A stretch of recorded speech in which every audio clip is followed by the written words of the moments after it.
Hey guys, just before we get into it, we would like to acknowledge our podcast partners in Beyond Blue. If you're feeling low, anxious, or need to talk to someone, please contact the people at Beyond Blue. Their phone number is 1300 224 636. You can visit them on the website as well at www.beyondblue.org.au/get support. Enjoy the episode. Thanks, guys.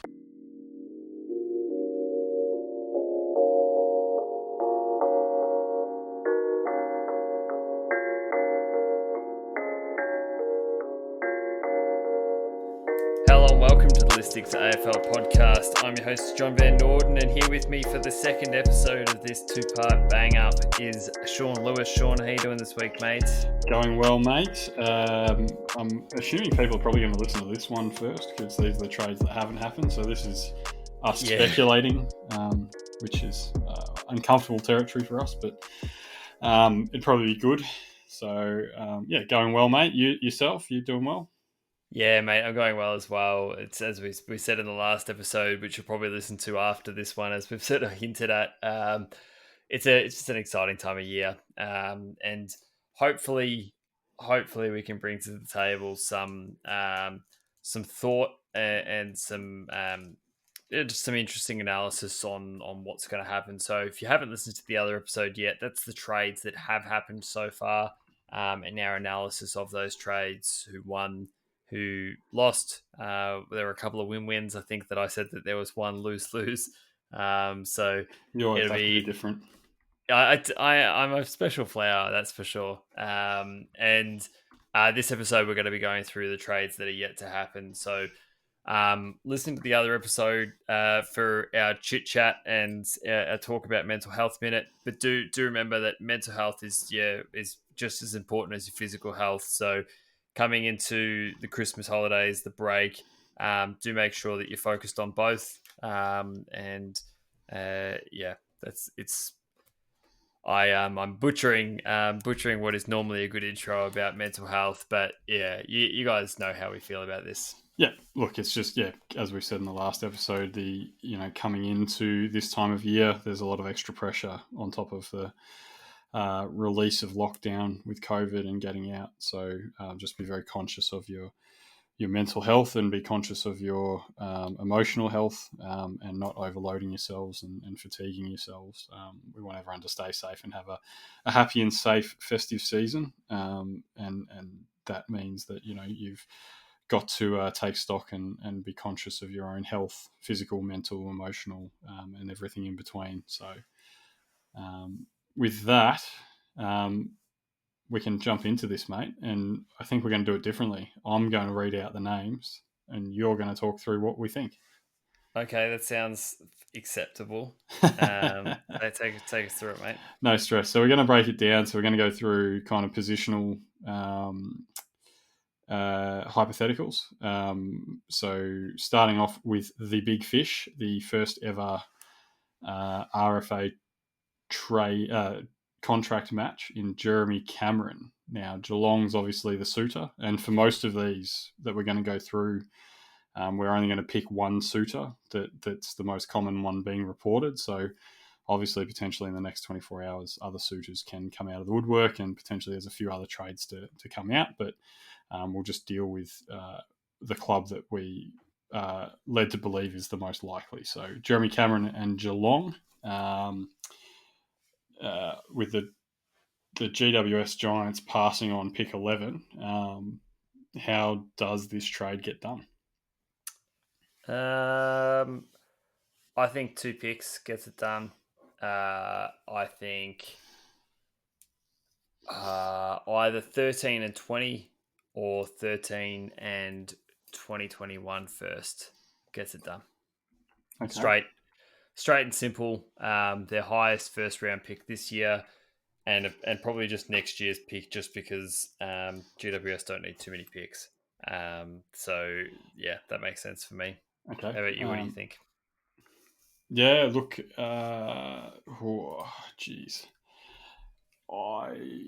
if they're going to offer this year's and next year's first round picks for just Jeremy Cameron, yep, I'll probably take that. Or I would take 13 and 15. I wouldn't. I mean, if I'm the Giants and we've matched this, Yep. I don't want 13 and 20, even though so just to give it some value, 13 and 20 is equivalent to pick 4. Yep. 13 and 15 is equivalent to pick 3. Yep. My understanding is that Geelong's final package from the Tim Kelly trade, which is what GWS has said is the benchmark, the final package all added up was about pick 4. I think it was a little bit over pick 4, but not up to pick 3. Yep. So, yeah, 13 and 15 to me feels like it's sufficiently overs enough that it gets the deal done. Remembering that GWS and Geelong are very much, I'd be expecting GWS with Jeremy Cameron to be pushing back into the finals and competing for a flag. They've got a very good list. So effectively, they're handing over their leading goal kicker for the first 9 years of their existence to a direct competitor. So I think there has to be a degree of overs in this, and 13 and 15 feels about right. Yeah, it feels about right. I mean, we always say 2 first-round picks is overs. So if I had to at a neutral club pick what I would take between 13 and 15 and Jeremy Cameron, I'd take 13 and 15. Yeah. But at the Cats right now, I would take Jeremy Cameron. Yeah. And look, they're effectively, because of that trade last year that they did, the few trades they did, the trade with Tim Kelly. They also did the trade with Gold Coast to get that pick 11. Yeah. That's slid now to 13. That pick is slid to 13.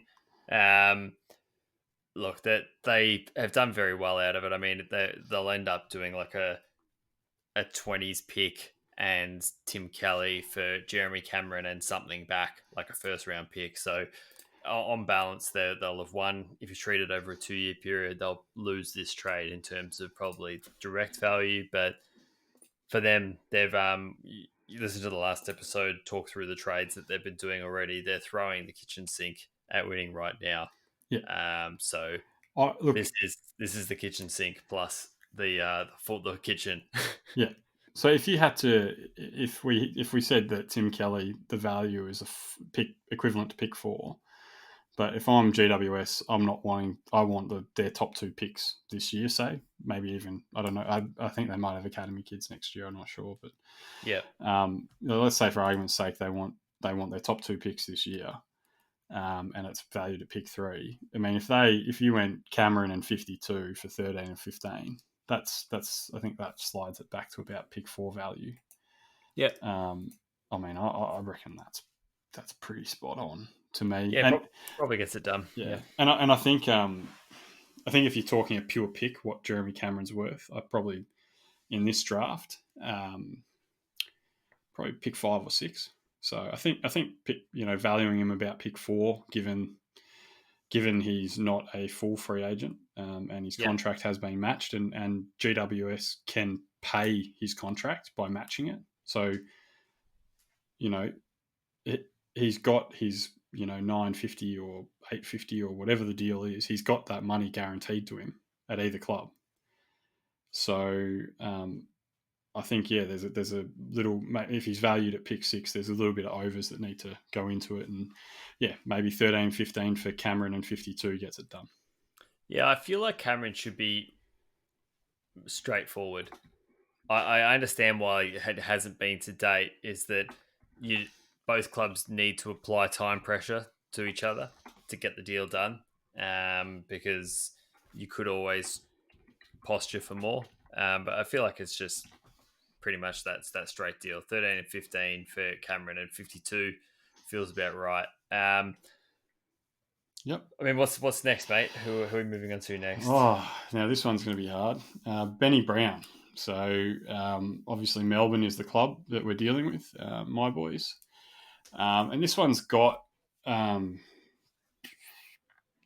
mean, like if we just step away from obviously what's happened with North Melbourne and Ben Brown and just purely look at Ben Brown as a player, Ben Brown's value to me is probably around pick 18 as a straight value, given he's 28, I think, 27. Yep. I think about pick 18 for a guy that has kicked, he's played 80 odd games and kicked 100 and something goals, maybe even less. Ben Brown, Yeah. 100 goals. He's No, kicked he's 60 goals a year for. so He he's kicked kicked 60 almost goals a year 200. for 3 years in a row. Yeah, he kicked. Yeah, he's a goal kicking machine. Um, he's a beast. That's only like last year he had a bad year, but the 3 years before that he kicked over 60 goals. So Yeah. yeah, I agree. Pick 18 feels like it would be straight if there was no North wanting to get rid of him Yeah. element. So from a neutral perspective, what is North's position and the way they have quite publicly pushed him out? How does that affect this? So obviously it devalues him in a way. Yep. Melbourne's first pick is pick 26. We're not questioning is Ben Brown worth pick 26. We're both pretty much agreed on Ben Brown being Ben Brown. He is worth it, but North Melbourne's weak in their hand. How weak is their hand? Is it, does pick 26 get the job done? Pick 31, pick 33, or is it pick 31 and 43? Like what to you, from what Melbourne has in front of them, gets this job done? And how has North Melbourne's actions devalued Ben Brown? I mean, they've definitely devalued him in a similar way to what we would see in discounting future, so half a round almost, which is pretty massive when you're towards the top. And I'd probably say that this is going to be not a complicated. It'll be like there'll be a few frustrating moves, like as in Melbourne currently have North Melbourne currently have 30 and 28, and Melbourne currently have 26 and 31. So potentially it'll be something like 31 and 26 for 28 and Ben Brown. So a 2 pick upgrade on that pick 28 and pick 31. Probably valuing it somewhere close to pick 29, 30. Yeah, But for North, that'll move them ahead of Melbourne's draft pick. There, I mean, maybe 20, maybe 26 gets it done. I don't think it does. Maybe 26 with like a swap of 4th round picks. So Melbourne give up Brisbane Lions 4th round pick and get North Melbourne's 4th round pick, which is probably a 10 to 15 pick increase in the 4th rounds. Like, I mean, there's possibilities like that, but I think so I think roughly somewhere between 26 and 31. That move. One of those 2 picks will move hands. yeah, so I think my suggestion was 26 and 31. No, sorry, it's 20. Was it? No, it was 20. Yeah, 26 and 31 for 30 and Ben Brown is what I had. Yeah. I thought that was kind of in my head, and that equates him to about pick 27, which is a 10 trade, a 10 position devalue. Yeah. But I think it leaves North Melbourne in a strong hand to take 26 and 28, and similar to what Melbourne looks like they're doing, stockpiling those 2nd-round picks to I guess bundle up on draft night and potentially take advantage of someone or who needs points, or maybe even before the draft going and getting the Dogs or Collingwood's pick potentially. Yeah. I mean, I don't know if North need the extra picks, but look, it's not, if they've got lots of list spots, it wouldn't also be a bad year to say 33 and 43, just straight swap, and maybe give like a 70 or a future 4th back or something of that nature, and just go, we're just going to take multiple shots at the stumps because it's a more random. We're expecting more random results this year from the draft pool. But something of that nature, I can't see this being done for. Look, pick 26 is what North Melbourne should probably be angling for, and or a like a future first and 28 and 30 going back or something. Melbourne can't trade the future first. Okay, yeah. So So probably 26 is what they'll probably be angling for, and they'll probably settle for 31 in a straight swap or like a shuffle of picks. Well, But it'd be about pick 30's value. yeah. So if they did 31 and 43 and sent back a future third, that would value Ben Brown around pick 27 as well. Yeah, the future third for North, though, is going to be above 43. That's the only problem there. So, I mean, I would say 33 and 43 in a future fourth, which values them a little bit higher, but maybe Melbourne don't really care. Like about 43. Difference between 33 and 50 is not that much. So, Yeah. So it might be even I think, 33 and 43, which would put it, yeah, yeah, future fourth would put it about 24. I mean, all good yeah. suggestions. Yeah, it'll be something like that. It won't be. I don't think it'll be straightforward. If it was going to be straightforward, it would probably be done already, Yeah. unless Melbourne are waiting for to offload McDonald in order to enable this Ben Brown trade. Yeah, I don't think they have to, from what has been publicly spoken about. So I think it's purely whether North have got other deals in the works, or it's just haggling over uh, the last little bits, I guess. Yeah, All right. So with that, what's your final verdict, mate? I think 20. I think North would want 26, if I'm honest.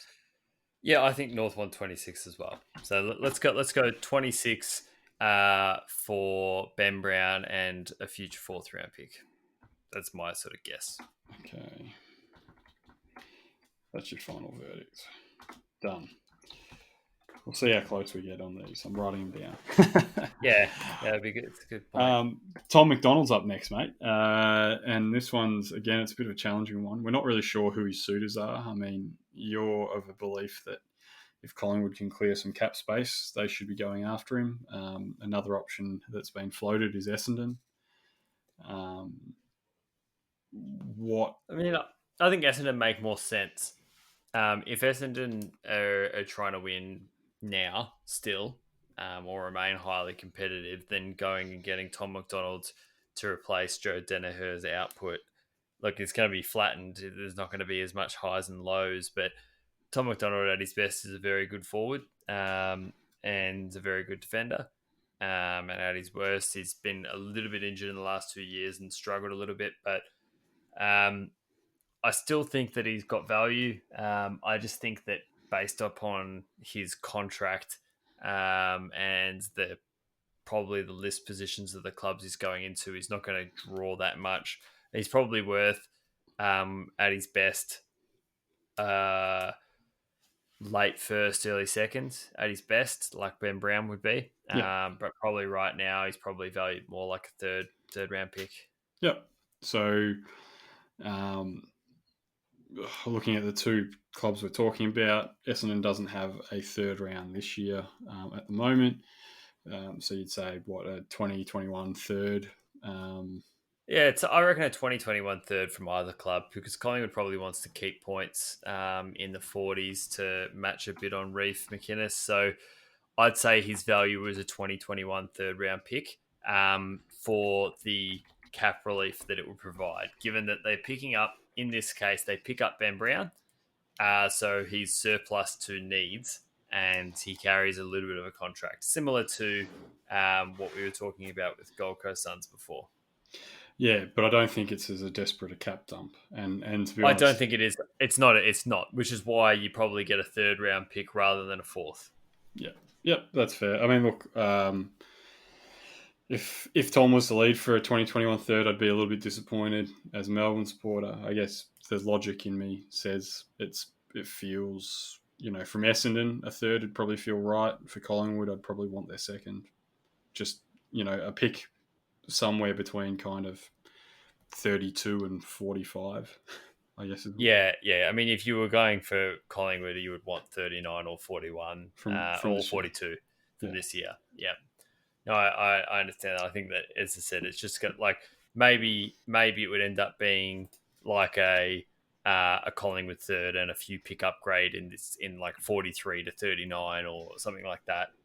So you're sort of still advancing but Collingwood's keeping points, which is really what they need. So Yep. future third or a late second, depending on the club that he goes to. Yep, I think that's fair. Next up, we got Josh Dunkley. So this one's Josh Dunkley, the man who interesting. really started this podcast. I mean, the need for this podcast was the constant reporting that effectively the Western Bulldogs should just accept pick six and be done with it. But pick six wasn't on the table reported later in the day. It was pick eight, which Essendon didn't even have at the time. Oh man. So yeah, so I guess the background on this was that anyone who follows the Twitter would have seen a few posts from John and myself, and basically the incessant pick six is fair value for Josh Dunkley, accept it and move on. From people that potentially have an Essendon bias, being ex-Essendon players. Oh, I definitely have an Essendon bias. It's I get it. I just don't think that it'll fly. Yeah, And look, I think there are ways to get this deal done that can potentially benefit both clubs. I mean, the hardest thing is that Western Bulldogs will probably take the hit for Jamara probably on their 2021 first or on their pick 14. Like they'll either absorb it with one of their current first round picks or they'll trade for some futures. But keeping that all in mind and knowing that Dunkley is probably surplus to their needs, he's a great player and he's not going to be not best 22. He's in their best 10 players for sure, probably close to their best 5 players. yep. But with the roles that he plays as a third or fourth mid, and they've got players that can only play mid, and Dunkley can apparently play ruck as well. So he's been played out. He's been played and out of key position forward. a little bit. Yeah, he's been played out of position a little bit, which has definitely hurt his love and probably hurt his value a little bit in terms of if you considered what he was like at the end of last year, then he would be worth more. But he's got 2 years left on his contract, and he's on a great contract for a club that's trying to win a flag, Yep. which means he is not paid what he's worth. And that's how teams win flags, is that they underpay people and to perform during that window. Yep. When everyone gets their payday, it becomes really hard to continue performing, which is why when clubs win a third flag, like the Tigers have done, they've done a fantastic job. They've been able to maintain their salary at a healthy level, bring in players to fix holes, move on players, and manage it all. It becomes really hard when players have played what they're worth. So for Western Bulldogs, Josh Dunkley is worth way more than pick six. Way more. Yep. Right now, he's worth way more than pick six to them because of his contract position and because he's a good midfielder. You're not going to probably find a better midfielder with pick six. So it has to go to pick six and probably pick 7 or 8. And this is where it gets hard. It's because Essendon won't want to part with that. Well, Essendon's been burned with multiple first rounders before, and rightly so. They don't want to pay multiple first rounders, as we say, clubs probably shouldn't.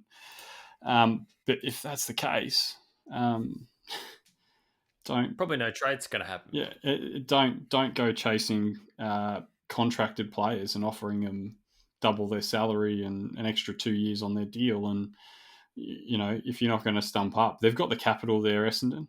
Yep. If I'm the Western Bulldogs, I don't want this year's picks unless they're looking to basically maybe they get pick 6 and that pays off Jamara, and then they get another stab with pick 14. Or they get the other thing is if they get 6 and 7 and they package 6 and 8 and they say to a club, hey, give us pick 1 or 2 and we'll give you pick 7, 8, 14 and you give us a pick back. Yeah.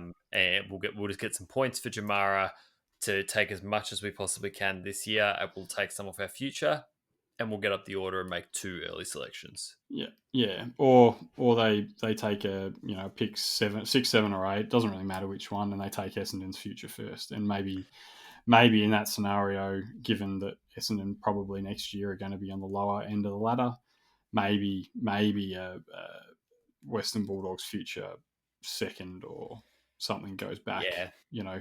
just to balance it out. Because I think, realistically, even if it's pick 8 and say next year's pick 5, um, I think that's going to be well over the value of pick 1, which, that's the thing. Like Dunkley's value with his contract at the moment is probably about the same as Jeremy Cameron. Yeah. Yeah, you're right. I mean, and he's younger too, so he's got time. And I mean, the Yeah. hard thing He's a great get for Essendon if they can get him. He's that's spot on that's what they need. that's the hard thing for me is that I'll think of, I know we're talking about that potentially being pick 5, but for me, Hawthorn, Sydney, North Melbourne, Adelaide all definitely finished below, and then you've got Fremantle, the Suns, Carlton, Giants, probably even Collingwood after we delist or trade everyone that we is good at football in our team, um, pushing around the bottom. And if Essendon get Dunkley, they're starting to look better. They've switched their cap around to have some players that actually suit their game style a bit more, and they could push in towards the middle. So Well, let's say for argument's sake they get pick 8 and they trade pick 8 this year. So that's a bit over the value of pick 1. And if they got back a second rounder, let's say the Bulldogs finish 6th next year, so call it pick 30. So that equates to about pick 3. If they gave out this year's pick 8, next year's first round, and then they got second round pick from the Dogs back next year, that would value yep, about pick 3. I As much as Josh Dunkley is probably not worth pick 3 as a pure player, his, like we've said, the contract position, the fact he's got 2 years to run, the fact he's in a team that's challenging for finals, the fact he's willing to go back there by the sounds of it, yep. he hasn't burnt his bridges. The Essendon really have to pay well overs, and Yeah, they do. Yeah, yeah, I think that's fair. I think that if you're writing it down, let's go pick 8 and 2021 first for Western Bulldogs. Oh, Dunkley, obviously, and Western Bulldogs 2020 second. I reckon if you also add in, say, pick 67 to this year for the value, like as in 8 and 67 for the 2021st. So they're just getting a little sweetener there, but it's just some extra points to cut the losses, and they can throw back pick 90 or something just to balance it. But really, by that stage, it's not doing much, but it's going to be 100 points or 80 points saved on the Jamara bid. So yeah. So anything that can help them there. final verdict: 867, 2021 first from Essendon for Dunkley, and the Dogs 2021 second. Yeah, I reckon that gets it done. That's a good. That's a good one. I think it's a win-win. I mean, as much as I think that no one should pay that and Essendon shouldn't, for what they need, he's exactly what they need. Yeah. And yeah, I think they've got themselves in a position where it might be worth making the trade. Yeah, and look, I think ultimately this is the problem that we have is we don't think a player is worth 2 first-round picks. However, the consistent market has dictated players are worth 2 first-round picks. And that's effectively this value we look at, and what we're I guess formulating is what we think the market value is.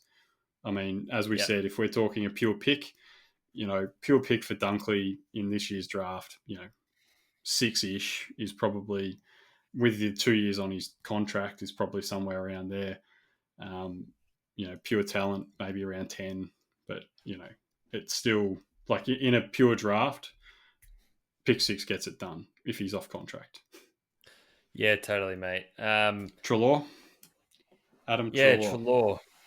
Yeah, he's going to be the hardest one because I don't want to lose him, but All right. I think he's probably going to go. I mean, if it's Treloar to the Dogs, as is sort of being talked about, I think whatever pick they get for Dunkley if he goes would be what we're targeting. I think 14 is probably what it'll end up being. Yeah. That I can't see it being really anything else other than 14. So Treloar's slightly different to Dunkley in the fact that he's on an oversized contract, so it is a cap dump, which, as we said, Treloar on pure value is probably, given the age differences and balancing out, probably worth a similar value overall to Josh Dunkley. Yep. So you'd probably say, yeah, I'd probably value him slightly higher. So maybe say pick 5 straight up. Yep. But given that you're trying to shed his salary, then you guys wear the hit. Now, it either, and this is what I think the point I was trying to make in a couple of chats was, if Collingwood wear, let's call it, 15% of his salary, then his devaluing is gone. So you've got to pay, I think you've got to pay fair value.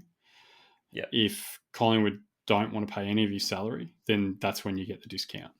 So you either get the discount at the trade table or you get the discount in the salary cap. Yep. Unless the situation is so dire that they have to get him off the books. Yeah. And then you can Which kind of force. yeah. But you're right that then you can force both. I mean, if that's the case, I'm going to assume worst case scenario that there's no way that he'll go back to Collingwood. Collingwood's ruined the relationship, um, and therefore it's both. They'll probably have to pay a little bit of his salary, and you'll probably get unders. I reckon that pick 14 and 150k of his salary for the rest of the contract each year. For pick 14 probably gets it done. Okay, yeah, that's probably fairer than what I was thinking. I was thinking that if pick 8 was available from Essendon, Yeah. I would probably be targeting that over pick 14. So I'd say, Yep. Pick 8 and the 150 or 15% or whatever it is of his contract is fair. And then just moving on from that. So I Yeah. guess I would, maybe we just put it as the highest available first round pick from the Dogs. Yeah. Highest available first round pick plus cash compensation. Dogs plus cash compensation. So, and I It's just think, really sad. I mean, I wish that I knew what the Collingwood cap situation is. I really do. This is one of the things I hate about trade period is speculation yeah, and not knowing. Because I mean, I hate the fact that we're potentially losing one of my favourite players to watch, one of the best players that Collingwood's had in the past 5 to 10 years in Treloar because of poor contracting. If you can't afford to pay the player over the length of the contract, then don't sign them up to that level of contract. yeah, yeah, and this is where the danger of back ending really comes in. And like we said, with St Kilda's the great example. Um, it it really bites. So like St Kilda obviously missed 2009 and 2010 flags, and then they 2012, 13, they're having to shed all these contracts. Well, Collingwood has pretty much done the same thing, and then this year they've had DeGoey, Moore, and Grundy out of contract. Three of their better players or game changing players, and then on top of that, they as everyone said, they brought back in Beams, they traded in Daniel Wells, and both of those trades haven't worked out, but they've cost a fair bit, and they're the contracts that Treloar shuffled his contract around for, and Yeah, to accommodate guys like Moore and DeGoey who are signing 2-year deals rather than 4 or 5-year deals, and effectively, that back ending you always have to pay, like you're not getting out of the contract, so the more you keep back ending it. And it was the danger with Buddy's contract with Sydney, and Sydney have probably just been lucky that they've dropped off and they haven't got as much cap pressure, and as Buddy's contracts climbed. But yeah, it's a real shame for Collingwood, because potentially it's going to dismantle, what's an excellent list, and an excellent midfield. So, cool. Moving on, Jai Caldwell, and we're going to have a disagreement on this, but I he's reckon not we will. he's nominated Essendon, Yep, and he wants to get there, and yep. they've offered him a 4-year deal. Yeah. on reasonable money, and they've then gone and lowballed with a future Yeah. second. Yeah, it's not enough. I don't rate Caldwell in the same way that you do, but based upon his contract and where most of the competition seems, so I'm more than happy to be wrong on Caldwell. He's worth at least what he was drafted at, probably more given that that year was a strong draft. Um, and if I'm looking at it right now, and Essendon have 6, 7, and 8 currently, I would probably say that 8 for Caldwell and a future second or third round pick would probably get it done. Yeah, Um, I I can't see him. I can't see a first round pick not being involved. yeah. Okay, so let's for argument's sake say they've used 8 for Dunkley, and let's say it's 7 that they've got left. Yeah, So 7 for Caldwell, and what has GWS has 44. What does that look like? That brings it probably back to not. pick. That brings it back to pick 12. He was drafted at pick 11. Yeah, it's probably not enough back. Like I think that they want the early pick, but probably they don't have to get the full discount. So that's why I'm suggesting maybe a 2020 second, which ends up being maybe say pick 28 back the other way, which means he's valued at about pick 19. Um, Yeah, that feels like what fair value is in terms of a trade. Um, but for me, in order for it to be fair, that first round pick has to be involved. I wouldn't want just pick 19. I think the upgrade matters more to GWS. so what about this? 7 and a future third Yep. for Caldwell and a future second. So Yep. Yeah, I like that. so Yep. the future third, we're saying Essendon's probably going to be what, about pick 40 ish, I'd say 42. 42, and pick 7 this year, and then we're saying pick 28 coming back with Call, which Yeah. values him exactly at pick 11. Yeah, I think that's fair. All right. That's what I would call. I mean, that's where I'm saying like on on paper, pick 11 feels it feels high for Caldwell, but I think he's worth it. But I think that this balance actually works better for all parties because I don't think the difference between 7 and 11 is that much this year. I think the upgrade of a 20 seconds from a third is good, but I think Essendon getting back a third is also good. So, And yeah, I like it. to be honest, if I look, and the reason why it's a third for Essendon fans is because I think you've traded out your fourth already. So the 2021 fourth has already gone out. So I would actually almost think the fourth is a better value pick, but Yeah, it's unfortunately you don't really have a valuable fourth round. Like you don't have a pick 60 this year, or you've got a pick 67, which I feel probably, probably a little bit late. Maybe, yeah, though. I mean, maybe that sort of comes into play. yeah, But yeah, I think you're right in what you're saying. And on the conversation about him being out of contract after 2 years is different to out of contract after 6 to 8 years. yeah. And he's not going to get walked through to you in the preseason draft either. There's no North he Melbourne he's not or going to Adelaide. if he gets to the He preseason won't. draft, He he's won't. He he's won't get gone. through. He's Yeah. gone. He doesn't get to Essendon. He's gone before then. So Even if he goes into the national draft, he doesn't get to pick 6. yeah, I don't think so. He would be better than than Phillips. Yeah, I think that clubs would take him over Will Phillips as well. Yeah. So I think that you, I think that that's the trade. It's good number crunching. Sweet. All right, and now we're up to his fellow draft buddy in Jackson Haitley, who is probably going to go later in. Yeah, he can be walked through. He could be walked through to the draft, Yeah. which is where I don't think it'll happen that way. That's a bit ugly. So I think that it'll happen with trade, but given the threat of him being walked through the preseason draft, so just going straight to Adelaide for nothing, I think it'll happen. It's just a matter of for what. What's his value? So what's his okay here? What's Uh, his fair value and what's his market value?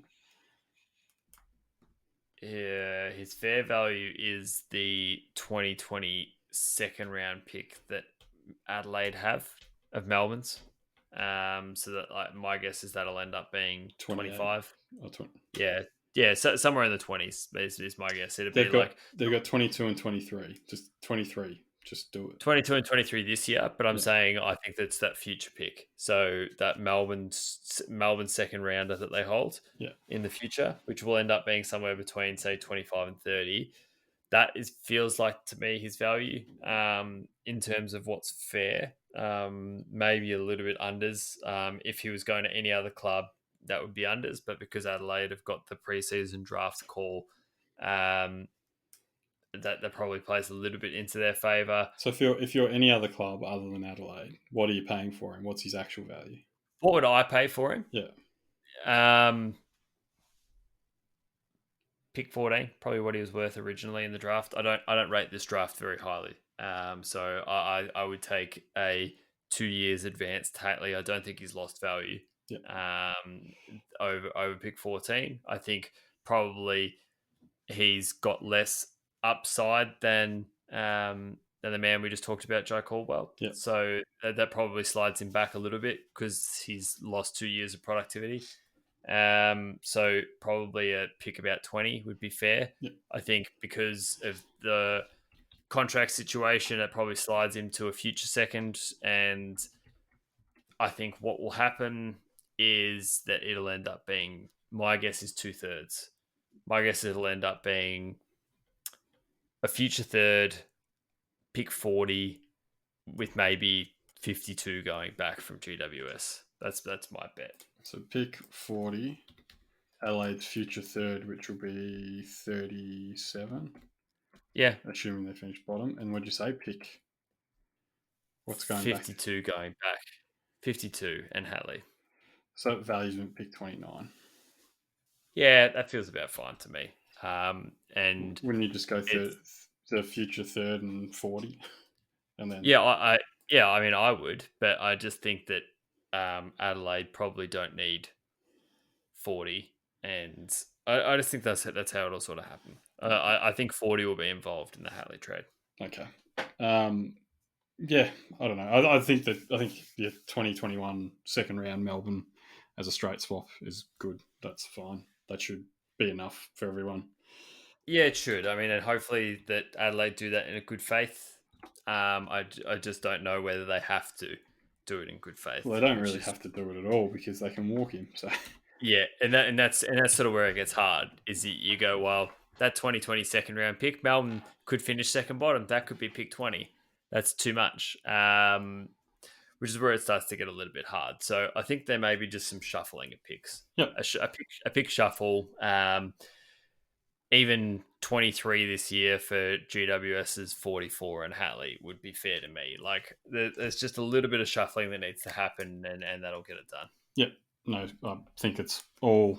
I think something fitting out about the mid-20s to early 30s seems appropriate. So yeah, it seems appropriate given the trade position. So I tend to agree with you. I think he's pure value is a mid-teens pick, and I think the preseason draft probably needs to be axed. Yeah, the preseason draft needs to be axed. I mean, if you knew that if you were out of contract and you didn't sign a new contract and you didn't get traded, that you had to go into the national draft, I think that's better. Yeah, and which is a better system. Yeah, I mean, I think it just it's given Adelaide so much bargaining power in this one that they can basically get what is a pick 14. Call it a kid who's worth pick 18 this year for nothing, or they can pay whatever they like, which might be a third. Yeah, I don't like that. We can get into a position where any player that's not in contract can walk to the club of their choice. And look, that generally only happens to the bottom clubs who actually can take someone with the top pick. So it's not as bad, but it's not a good look. Yeah. I agree. All right, Tom Phillips, mate. Your boy, another cap dump, I guess. Hawks pick 4. You are dreaming. Yeah. Um, What's he worth? What's Tom Phillips worth? which Tom Phillips? The Tom Phillips that couldn't get into the side this year, or the Tom Phillips that we saw in 2019 or 2018? That's the problem. So Tom Phillips of a Tom Phillips. Just full stop, both of them. Merged together. uh, looking at what the Hawks have, pick 45 should get it done. 45. Far out. He's slid, hasn't he? I mean, I never was a huge fan of Tom Phillips. I know that he had one good year, really, or 2 good years, but one exceptional year where he stepped up and he learned how to take a bit of pressure off his kick. But yeah. Oh, I mean, like I'm just factoring in that there's it's again it's one His salary. salary. So, I mean, what's his actual value? Probably. What did Yeah. Hawthorn get for Isaac Smith? Like, I'm Yeah, not saying he's equivalent probably player. pick 46. I think they got pick 46 Oh, really? third. Yeah. Well, So yeah. yeah, I don't know. I mean, I don't think we're far off. I think maybe 2 picks, so like 46 and 49. Given that Collingwood will want points, for Phillips and 75. Yeah. Oh, wouldn't you want points next year? No, for Reef McInnes. Yeah. You know what I 40, actually 40 you know what I could see happening, just as what? a this is Collingwood's basically put 2021 first on the table. You could Yeah. potentially work that into it. So 2021 first and Phillips for um, like 24 and the Hawks future second. Yeah. Like you What's our 2021 first? Pick 10? Maybe we sneak into finals, maybe we don't. yeah. Let's call you squeeze in a final. So let's call it pick 12, pick 11. Okay, so pick 11, pick 16, and Tom Phillips for pick 4. No. Oh, I mean, yeah. If you want, I don't think they're trading pick 4, but I'm. No, I don't think they are either. So if you go pick Yeah, 11 for what 24 and their future second, which is probably going to be in that same ballpark. Let's call it 23. yeah, I mean, you're getting about pick 51 for Phillips. It's, yeah. not that far off what I we're reckon. talking. Yeah, I reckon it's probably more likely just going to be, as you said, one of those fourth round picks, third Yeah. round picks, or maybe 2 of them, with like a future fourth going back. So if it was 46 and 49, for Phillips and a future fourth, feels about right. I just don't know what the salary position is like, so that's where it gets a bit hard. Yeah. Look, I mean, let's call it straight pick swap, pick 45 for Phillips, and Yep. and it gets the salary off your books. Yeah, man. I mean that values him around what the Dogs have paid for Mitch Hannon. Yeah, he's a better player than Mitch Hannon. But look, this is the problem with the salary cap positioning, and this is where cap dumping comes in. As we're sort of saying, you're just devaluing players because you're trying to move on contracts to be able to retain other players. Yeah. So if this is what we have to do, then it's the price we have to pay. It's just probably too much. It's disappointing. It is. All right, moving on to the forwards, and you have another one in here, but we'll get to him in a minute. Yeah. Let's Well, start on another one for our Essendon fans, the Orazio yeah. Fantasia, whatever you want to call him. I think we've heard about 50 different takes on his name. So Port Adelaide have put pick 29, which is their first selection this year, on the table as fair value, and I believe Essendon's said no, and they believe he's worth a 2021 first round pick from Port Adelaide, which is likely to be teens. Yeah, which I mean, is overs. For me, 29 is slightly overs. I think 35 is fair value for Fantasia. And look, I don't know how strong Port Adelaide want to negotiate this one, but for me, taking 29 off the table, trading it out, and then offering 35 would be a power play. It's just sorry, like time's moving. We've got other deals to get. We've got other things we want. well, We can move that 29 into a future second, and we're happy with the future second. well, they moved their future second on for Aaliyah. So the question is, do they? I mean, look, Orazio would certainly add something to Port Adelaide. Yep. But they've also got Dylan Williams, so he's a ready-made player for now, which is probably what they're after. Whereas Williams is probably a couple of years of development. But he is not worth a first-round pick. He's injury prone. At his best, a couple of years ago when he signed his contract, he probably was worth a first-round pick. Yeah, he probably was worth a first round pick then, but you're right, he's not worth a first round pick now. I mean, he wasn't in the team for all of their games, but Port Adelaide had a youngster in their forward line as well. I can't remember his name at the moment. It's just frustrating me. Woodcock, Yeah, who was playing a good role as well. It's not like they don't have players that can play those roles and being a winning team. And Fantasia is definitely a step up, but for me, 29, 35, either of those picks should get it done. yeah, I'd say that you could get 29 and 35 if Essendon pay their future second, which is probably giving extra value towards Port Adelaide, but you're also discounting the future, which is what happens. But hey, if you want two picks inside the top 35, then there you go. well, 29 and 35 for Fantasia and Future 2021 second. third. Third round will Still come in feel the 30s. Yeah, it feels overs though. I mean, I know 35, like it's just a risk because if Essendon go well, then that becomes a 10 pick slide. That's the risk of trading into the future. That's just the inherent risk there. Yeah, but I mean, you're increasing the value of Fantasia. I'm actually trying to decrease the value of Fantasia because I think that 29 is overs. Yeah, So, I probably think I don't think it's overs. I think it's about fair, but that's fine. I guess final verdict is probably pick 29 should get this done. yeah, let's say pick 29 and 59 for Fantasia Okay. and 67. Okay.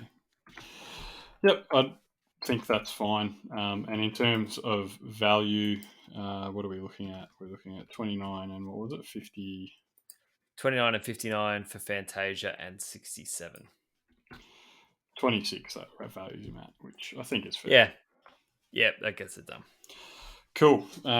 We'll come back to Stevenson. We're going to go to a player that you and I both really liked, Jack Higgins, who's obviously overcome some pretty significant issues to get back to AFL. And unfortunately, they came at a time which has left him out of the Richmond Best 22. And it's just unfortunate that he's at Richmond where they're incredibly strong.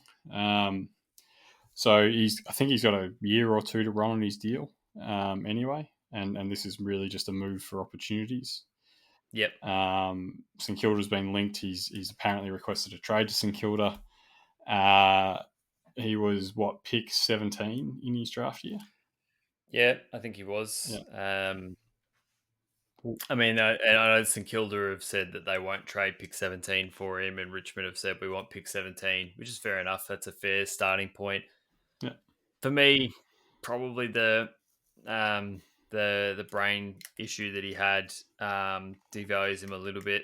Even if he's medically over it, it's still a question mark. But his first year was really, really strong. He's a player like Hatley who doesn't have huge upside to him, athletically, that is. So that sort of limits his value a little bit. But what would you say to Jack Higgins and 36 for pick 17. Ooh, that's a good one. Values him at about pick 35, which is, I think, unders for him. But in the circumstances, I think um, what's that? A 19 pick upgrade is pretty good. Higgins wants to leave for more opportunity. Richmond have depth in that area. Maybe. What about a Maybe. straight future second? Yeah, future second gets it done. St Kilda future second, probably likely to come. Let's say they finish, I don't know, fourth. They're trending Yeah, that direction, so that's about pick 32. it really just depends on what Richmond are willing to do here, because or what they want. So I would say that you could do that. A straight second, I think both clubs should go for, and would be fair. Yep. Straight future second. I think the other thing would be, as I said, 17 and for Higgins and 36, and potentially just a swapping of picks. So maybe like Richmond give up their future fourth and St Kilda give up their future third. So swapping a little bit more value back towards Richmond's, potentially increasing its value from, what was I saying before, 35 to like a late 20s pick. Okay, so I can pick 17 Pick plus 17 and a future third. third, and then that's for Higgins and 2021 fourth And 36. and 36. Yeah, so Higgins and 36. And there's just that future pick shuffle. Yep. I feel like that's like it's all around the mark. I think it probably just gets done. Yep. Is sort of my feeling. It's definitely good for Jack, which I think that Richmond have been pretty good at taking that into account in the trade periods recently. Yeah, absolutely. Yeah, definitely good for both parties, and good for Jack, which is really what we want. So let's swing back to your boy Jaden Stevenson. Yeah. Yeah, wow. Yet another cap dump. Here we are. My question is: they're dumping so much salary. Do they actually need to? Yeah, I'm the same. And look, with Stevenson as well, it may be like a single year that's a spike, that's making them think about trading him. So it might not be like a sustained cap dump. Um, what's he worth? Just tell me now. You're looking at North's picks. What's he worth? uh, no cap dump. He's worth pick 11. Yeah, I I mean, yeah. I think 11. I think 11 should be involved. And the cap dump part could come into what goes back. Yeah, maybe a pick So, 42 goes back. yeah, exactly. 42, 39, future third, like whatever North wants, and depending on the value of the cap dump. Because on talent and age, he's maintained that pick 11 value. I mean, he won Rising Star. I know that he had the betting issue, but he's a very good, talented forward, and he would actually fit North Melbourne's systems really well. So, Yeah, he fits at North yeah, Melbourne's age profile. To be yep, honest, like in this draft, he's worth what he was drafted at, which I think was pick 6. So yeah, I agree. yeah, he's pick 11 is probably accepting a bit of the off field stuff. And then, if you want to send back a 42 the other way, which would value him somewhere around pick 20 Yep. for the cap dump. So that's your discount. You've discounted another 10 spots there. I know North probably want to keep 11, but I think it's about right for me for a player of this quality. I would be disappointed to see Collingwood trade him for like pick 28. I'd be really disappointed.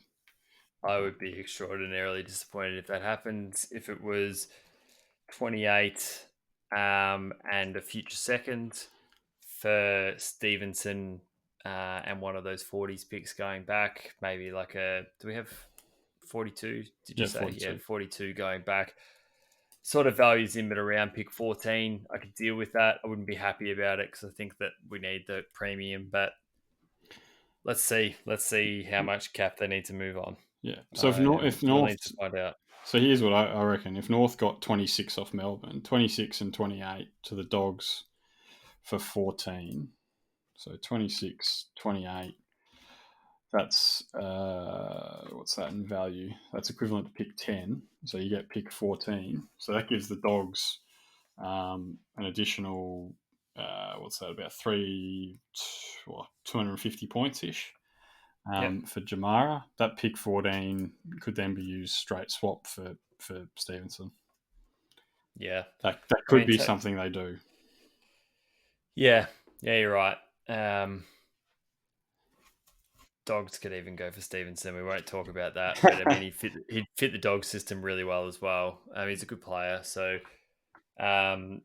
yeah, This has been a bit of you're a right. depressing episode for you, mate. Yeah, I know. I think it's been a depressing trade period for all Collingwood supporters. We don't quite know why this is happening, regardless of the fact that we know it's something to do with cap management. That we're not seeing anything come in. Like it's not like, yeah, we're losing Treloar and that's terrible, and we're having to trade maybe Phillips, but we're getting Ben Brown. It's like, yeah, I would understand that we're trying to restructure to win more games by bringing in a key forward, but I just don't understand how they've structured everything so poorly. And I understand that Ned Guy is potentially just dealing with some inherited issues as well. Yeah. But leaving it to this year to deal with those issues, if that's the case, is not the right way to go about it either. So, Well, he's also, though, remember, like, Ned Guy is responsible for the extensions of Stevenson and Treloar. So, yeah. there is a So it's all his fault. That's what you're saying. No, I'm not. I'm just saying there's the inherited issues of probably some other contracts that came in Yep. before he took over, and there's also been. I mean, obviously, he's trying to.